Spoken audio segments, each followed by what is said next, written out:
여러분 안녕. 오늘은 제목에서도 보셨겠지만 러시아어를 공부하고 있는 분들을 위한 그런 영상이에요.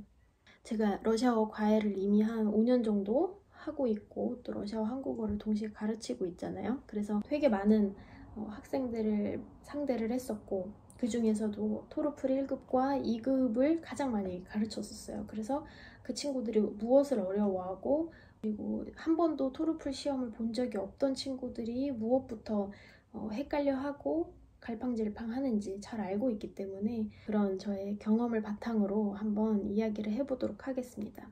우선은 저는 항상 학생들한테 과외를 하기 앞서서 제일 먼저 물어보는 게 이거예요.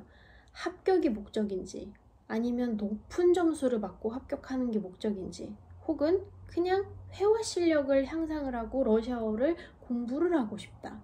그리고 후에 나의 어떤 실력을 확인차 시험도 한번 쳐보고 싶은 건지 왜 이런 걸 물어보냐면 이 세 개의 목적에 따라서 전혀 다른 시험에 대한 그 접근 방식이 완전히 달라집니다.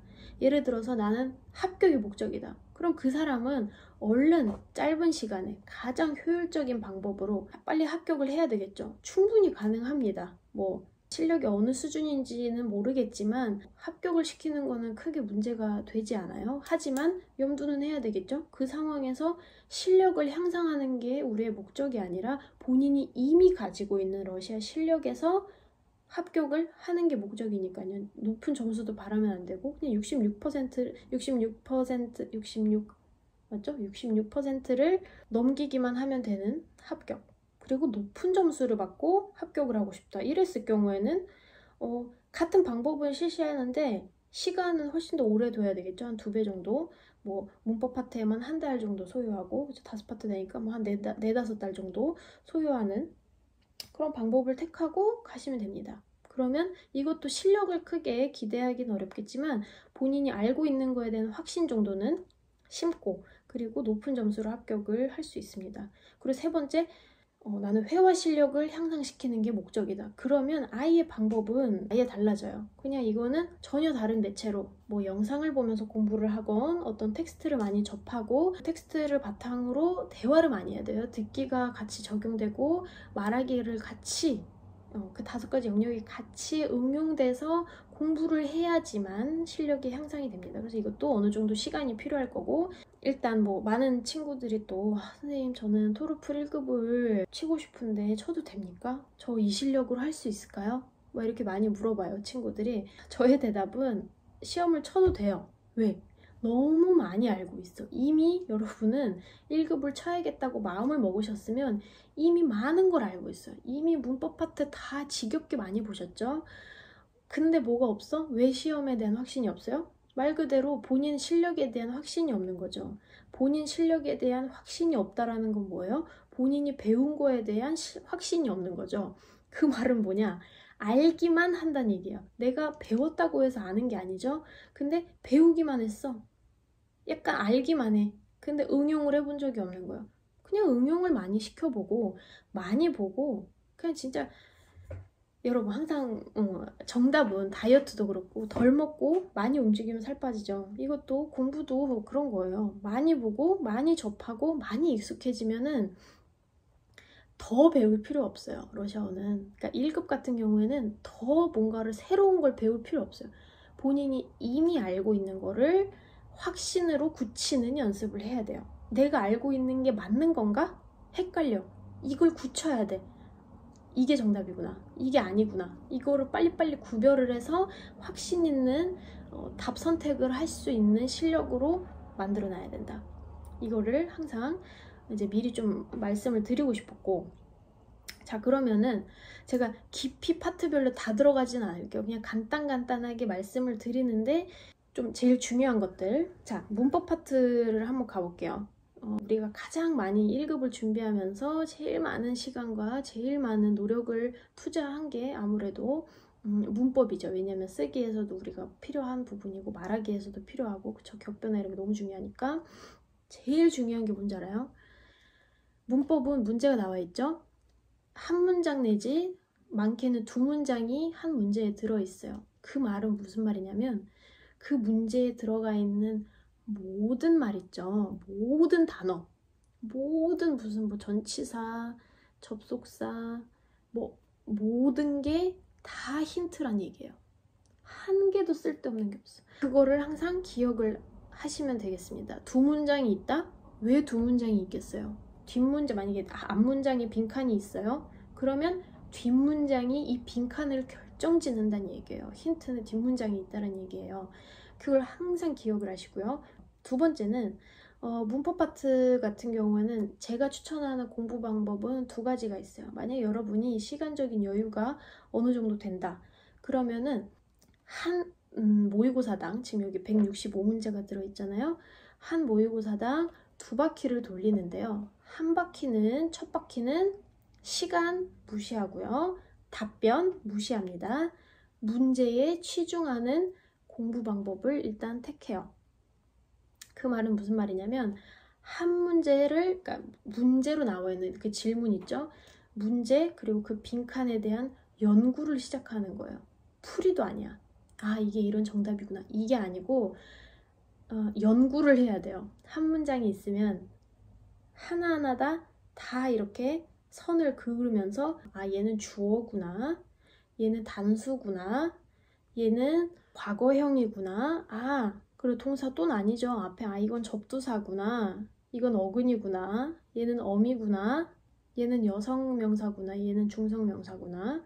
얘는 얘에 걸려있구나. 얘는 얘를 꾸며주는 말이구나. 얘는 명사라서 앞에가 형용사가 있는 거구나.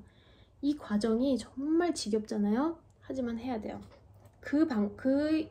그러니까 이렇게 분리하다 보면은 당연히 60분 안에 못 풀죠. 한 3, 4시간이 걸릴 거고 어쩌면 5시간이 걸릴 거고 어쩌면 이틀이 걸릴 수도 있어요. 165문제를 풀이하는데. 하지만 그 과정이 꼭 필요합니다. 그리고 답변을 그 빈칸에 넣었을 때 완벽하게 형성되는 그 문장을 보면서 오케이, 마스터했어. 넘기고. 그리고 그 문장에 본인이 모르는 동사들이 나오죠. 동사, 항상 목숨 얘기를 안 했나 봐요. 형용사하고 동사하고 명사에 목숨을 거는데 제가 추천하기로는 그 중에서도 형용사, 그 다음에 동사. 그리고 1급은 가장 많이 쓰이는 명사, 동사, 형용사, 부사들을 위주로 형성된 시험이기 때문에 1급이라고 규정이 되는 거예요. 여기서 조금만 사람들이 보편적으로 쓰지 않는 조금만 어려운 수준으로 넘어가도 2급으로 넘어가요. 그러니까 1급에 쓰이는 애들은 너무 기본이란 얘기예요. 그렇기 때문에 여기서 빼먹을 게 없어. 그냥 모른다 싶으면 옆에 또 단어장을 만들어서 다 써요. 어차피 여기서 나온 애들이 쓰기에서 나오고요. 어차피 여기서 나오는 동사들이 말하기에서 나오고요. 읽기에서 나와요. 피해갈 방법이 없어. 다 써요. 한 줄로. 그러니까 이 과정 하는데 이 한 바퀴를 처음에 돌리는데 시간이 좀 많이 걸릴 거예요. 두 번째, 이제 이걸 다 했어. 165문제까지 풀이 다 해놨어. 그 다음에 두 번째는요. 시간 준수하고 그리고 문제를 무시하고요. 답변에 목숨을 거는 두 번째 바퀴가 시작이 됩니다. 여기서의 목적은 정확한 정답을 체크하는 것. 이게 나의 무조건 목적이에요. 시간 안에 정확한 답을 찝는 것. 그게 목적이라 치고 문제를 봤는데 모르는 단어가 있어. 모르겠어, 잘. 그래도 전혀 걱정하지 말아요. 어차피 시험을 보면 모르는 단어들이 다 나와요. 모르는 파트가 무조건 있어요. 모든 정답을 다 할 수 없죠. 모든 문제를 풀이할 수 없어. 하지만 정답에 정답이 있다라는 걸 잊지 마세요. 정답에 정답이 있다라는 얘기가 무슨 말이냐. 그 정답에는요. 얘네들을 구별짓는, 그러니까 뭐 보기가 4개가 있다. 그럼 얘네들을 구별짓는 문제 유형이라는, 그죠? 문제 의도가 담겨져 있죠. 그러니까 예를 들어서 지금 여기 제가 1번 문제가 보이는 게 слушаю, слышу 이렇게 2개 보기가 있어요. 듣는다, 들린다.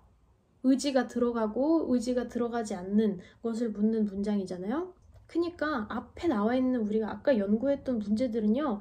계속 바뀌어요. 똑같은 문제 안 나와요. 출제자가 어차피 다른 문제를 내버려요. 이걸 내가 백날 외워봤자 똑같은 게 나올 수가 없죠. 하지만 정답은, 문제 의도는 계속 반복돼요. 계속 똑같은 것만 물어봐요. 어차피 뭐 동사 어근은 달라질지 몰라도 문제 출제 의도는 계속 반복이 돼요. 그래서 그 옆에다가 우선적으로 아마 첫 바퀴 돌릴 때 옆에다가 정답을 이제 끼워 맞출 때 출제 의도를 쓰는 거야. 아, 의지가 들어간 동사, 의지가 들어가지 않는 동사를 묻는 문제다. 빨간색으로 적어놔요. 다음 문제, 다음 모의고사 보면 똑같은 문제가 또 있어요. 아, 그거 묻는 거네. 라는 확신이 바로 나와줘야 돼요. 문법 파트에서. 알겠죠?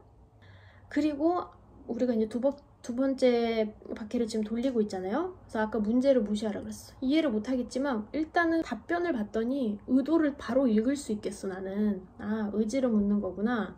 그러고 나서 문맥상 고민하는 거예요. 뭐 모르는 단어가 있던 간에 모르는 게 있지만 아는 것도 있을 거 아니에요. 그걸 바탕으로 내 나름대로 판단을 하는 거예요. 그래서 자신 있는 답변을 일단 체크해. 우리 시간 준수해야 되니까 답변을 체크를 해요. 그런 식으로 이제 165문제를 싹 넘어가요. 알던 모르던, 사전 절대 찾아보지 않고 알던 모르던 그동안 분석을 해왔던 것을 바탕으로 일단 답변 다 체크를 합니다. 그 다음에 돌아와. 채점하죠. 다 틀려. 뭐 틀린 게 있어. 그때부터는 틀린 것만 보는 게 아니고요. 정답을 모든 다시 1번부터 165문제까지 다시 하나하나 다 오답 처리를 해야 돼요. 근데 그게 어떤 오답 처리냐. 내가 맞았어, 이 문제.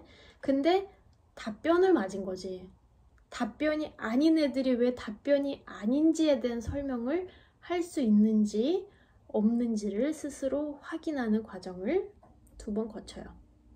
무슨 말인지 알아요? 여기서의 뭐 답변이 슬루셔유다. 나 의지를 가지고 들었어. 그럼 왜 여기서는 의지가 들어가지 않는 들린다가 들어갈 수 없는지에 대한 정확한 본인의 해석을 같이 적어 놓는 거예요. 오케이? 한 바퀴를 그렇게 의미 있게 보내고요. 2번째 바퀴를 답변의 모든 보기에 따라서 답변인 이유, 답변이지 않는 이유, 않는 이유, 않는 이유까지 본인이 다 꿰뚫고 있으면은 모든 게 다 정리가 됩니다. 그리고 또 채점을 하면서 우리가 이제 옆에다가 출제 의도를 썼었잖아요. 의도가 계속 같은 걸 묻는 문제들이 나오다가 갑자기 출제 의도가 다른 문제로 넘어가죠. 뭐 예를 들어서 여기는 격변화를 물어보다가 갑자기 부동사로 넘어갔어. 그럼 펜 색깔을 뭐 바꾸던지. 그래서 다 딱 눈에 들어오게 해요. 근데 채점을 하는데 격변화는 다 잘 맞는데 갑자기 비가 내리기 시작해. 그 말은 아, 내가 부동사를 잘 모르네. 그럼 부동사만 따로 빼서 공부를 하는 거죠. 그러니까 문법에 대해서는 좀 할 말이 많아요. 근데 얘만 우리가 언어가 그렇잖아요. 문법 체계만 딱 잘 갖추더라도 읽기, 그 다음에 쓰기 말하기까지는 어느 정도 많이 도움을 받고 가는 파트예요. 듣기 같은 경우는 또 조금 얘기가 다른데. 오케이. 그럼